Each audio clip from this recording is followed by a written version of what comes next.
Hi, today I want to talk about custom APIs, and this is the way that we have to create reusable pieces of code, functions that we can use from anywhere, from inside or outside of the Power Platform. So Canvas apps, Power Automate, flows, JavaScript, or even your own application in Azure or your own server, whatever it is. Now, this is not PowerFX functions, which is all this new thing that is coming up and is still not mature yet. That is basically PowerFX, so Canvas apps functions that we can create and reuse from any other place as well, from Power Automate Flow or a Canvas app. This is rather something that if you've worked with other systems like SAP or any ERP, Dynamics, Business Central, or whatever system, you can create code that is going to be executed in the context of the server. And it's the most efficient way that you can extend the functionalities because it's directly coupled with the server code, with the Power Platform environment in this case. Hi, I'm Andres and welcome to my channel. Here we dive deep into the world of Microsoft Power Platform development and governance. Please don't forget to hit that subscribe button and give this video a thumbs up to show your support. And if you're looking to develop solutions for your business or need training and support for your technical team, feel free to reach out through the link in the description or the pinned comment. Now let's get started with the video. All right, so let's try to learn about this using a real example. What we're going to do is calculate the payment terms for an invoice that comes from a supplier. So we've got a supplier invoice, and for each supplier, we might have different payment terms. For example, it's going to be next business day, or 7 days from invoice date, or 30 days from the end of the month. So what we would have here is this is the invoice date, and this is the payment terms option that we want to use. And what we're going to do is call a custom API that is going to here calculate the due date for the payment for this invoice. So basically, if it's 12th of March, if it's 30 days from the end of the month, it should be the 30th of April, right? So if we calculate, that's it. If it's next business day from invoice date, it's the 13th, of course, and so on and so forth.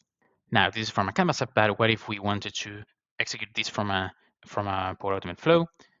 It would be the same. Let me run this again from the Spanish version of the video. So here we would say, let's pick the 12th again, 30 from end of the month. Basically, we run the flow, execute, and just very quickly, this is executing the function in Dataverse, and basically, here you go. This is the input, so we want to see the outputs. Here we go. Calculated payment due date, 30th of April. Now, of course, we could use the same action, the same function from anywhere else, even your own custom application. So if you have something to do with Dataverse from your own server, your own third-party application, you could integrate using not only the web API, but inside the web API, you can create your own custom APIs inside the context of an environment. I hope that makes sense.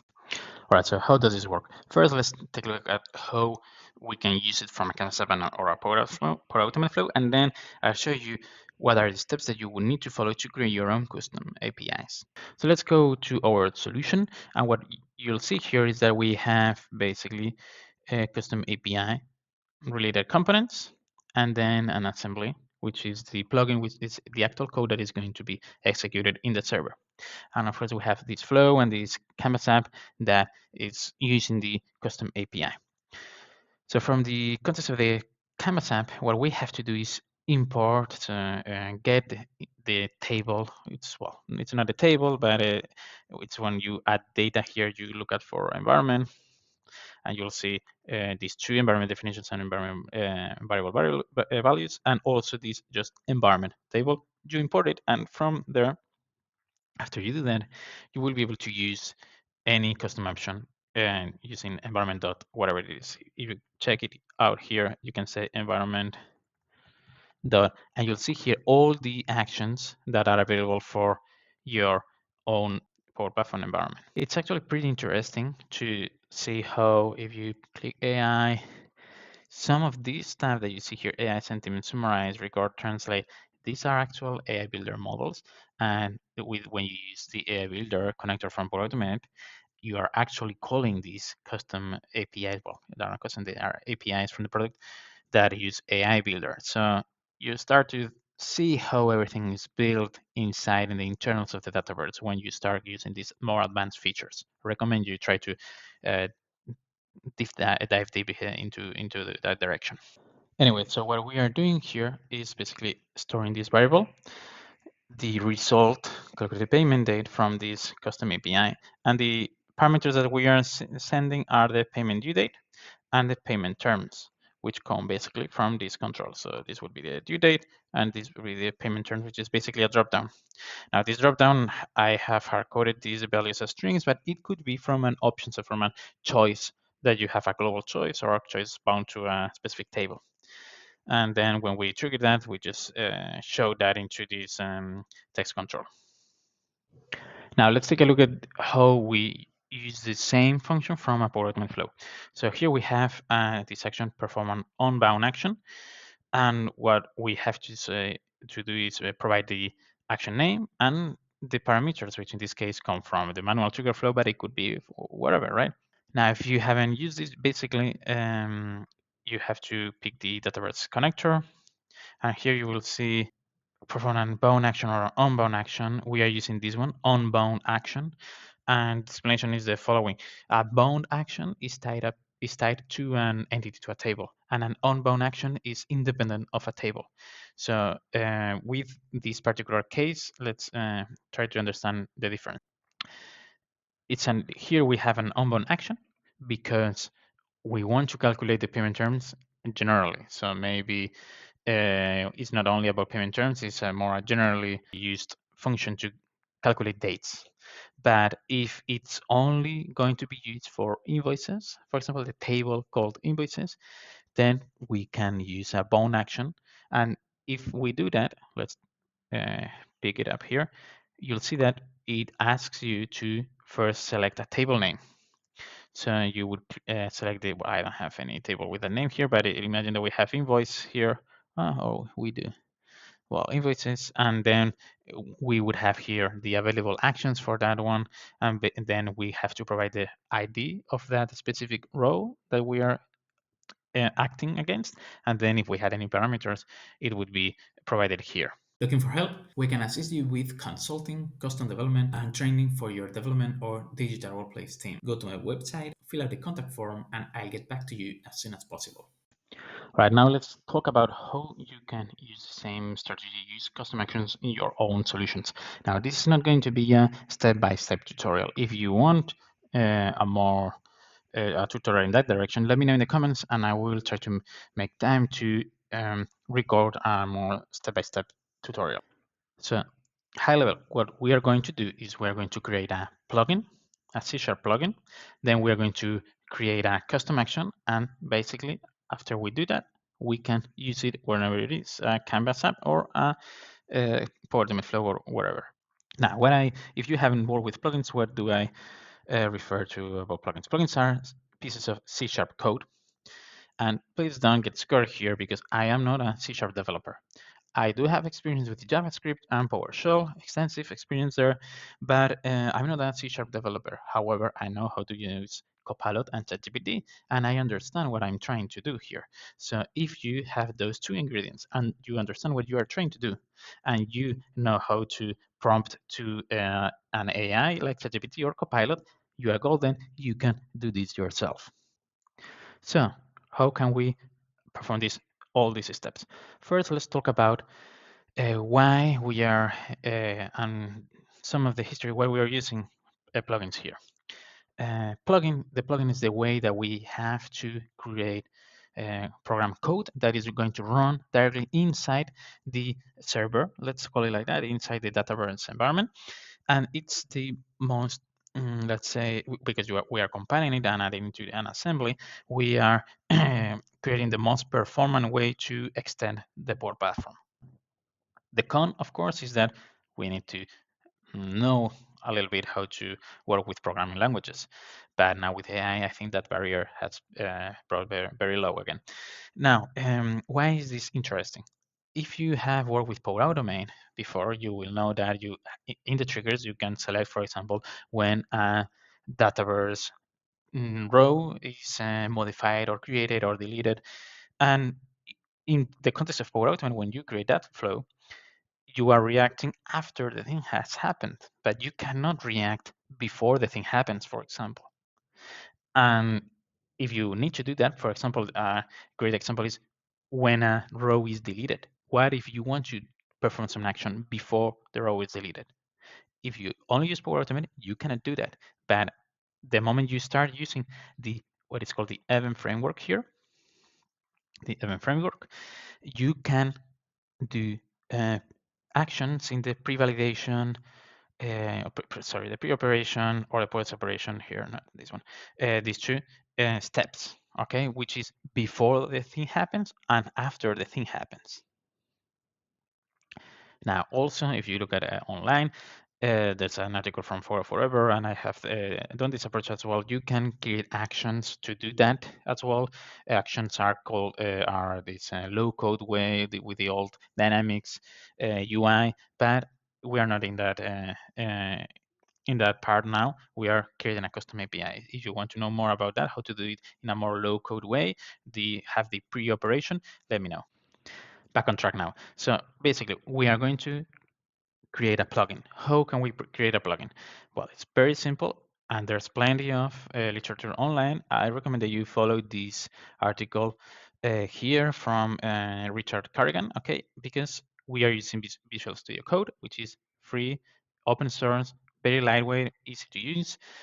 Then with that, you can do everything. Let's follow these steps high level. So we have to install Visual Studio Code and the extension called Power Platform tools. When you do that, then you are provided with lots of tools that you can use as an admin. If you're interested in governance, let me know as well, and for development purposes. When you do that, then from the terminal, you have to run these commands, pack in plugin init. Okay, with this command, what it will do is basically create, because we are only need to work with this file, but here we have plenty of other stuff. Boilerplate is usually called, which are, let's say, things like the configuration stuff that is needed for this to be imported into the Power Platform. All this stuff that you don't need to learn about, you create it automatically using this pack plugin init. After that, you write your own code, and here you use AI to write the code. You only need to have your understand the input parameters and the output parameters here, which is the output that you want to provide to your Canvas app or your Power Automate Flow or whatever it is. And after you do that, you have to run the command .NET build, and this will compile this program into an assembly. Okay, actually you have here, probably it's in the tutorial, and somewhere in here, .NET build, yeah, exactly here. And then after you do that, we will create a package, a .dll file that you will be able to import into the Power Platform, but you don't do it like a solution file. You do it using this tool called PRT, plugin registration tool. And basically you here write pack tool PRT. Yeah, exactly. Well, tool PRT, and this is going to open a program here now that is going to be a plugin registration tool that's going to allow you to register this plugin into the Dataverse environment. Here you connect to your instance, your environment. It's on it. Now, I will see something like this because there are already plugins there that are created by default, because the whole Power Platform runs on these things as well. So you will see things that are already existing in any environment. And here, well, I have here my own, but in order to register, you follow the steps. There is this information online as well, and in the article, and basically you have to here register new assembly. Assembly, let's say, is a synonym of plugin, and you just here pick the, oops, I have to pick it from the file explorer, this DLL that the .NET build command generated, and then just follow along with the dialog. And after you do that, then you have the plugin, which is basically this artifact over here. You have the plugin assembly, and now you need to have your custom API, which is this thing over here. Let's take a look at how does it look like. because it's a record in Dataverse anyway. So it will have a name, and we will assign as a lookup the plugin that this custom API uses. So we first create the plugin, then we create the custom API. Plenty of stuff in the. Also, you have to know how to do that in Microsoft. Um, with this is Visual sorry, Studio Code, but not Visual Studio Code, you know, the big one, the big program.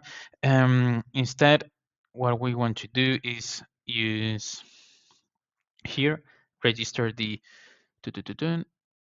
register new custom API, and here you will just give it a name, select the solution where you want it to be, what else, and then here you select the plugin. Okay, the plugin needs to be in a solution, so that's why it's not appearing here, and you can do it afterwards. The important thing is that you fill in the request parameters and the response parameters, which is the in parameters and the input parameters and the outside parameters, and basically a dialog here, the name, the type, money, the currency, pick list, string, float, whatever, datetime in our case, optional or mandatory. The checkbox very easy to use. And once you're done with that, then you will have this custom API in your solution here. And there's, I mean, it's very simple, very transparent here. We have two parameters, custom request parameters, the payment due date, the payment terms, and one response property, which is the calculated payment date. And this is what you have created when you use this plugin registration tool, first with the plugin, second with the custom API. Once you do that, then it's going to be available for you to use in your custom app. If you don't see it immediately, be sure to, in the solution, click the Publish All Customizations. And then after you do that, you will see that right away from the environment object here in the Canvas app, or as an on-one action here in Power Automate. Well, and that's that. If you prefer a step-by-step tutorial, because it was a quick one, let me know in the comments. I will try to make time to record that. And well, as a summary, what we've done is basically create a custom API, which allows us to have a reusable piece of code that can be triggered from a Canvas app or Automate Flow or anywhere else from inside the Power Platform, but also outside, because it's an API. We can call it from any other interface, any other system using a programming language or a low-code solution.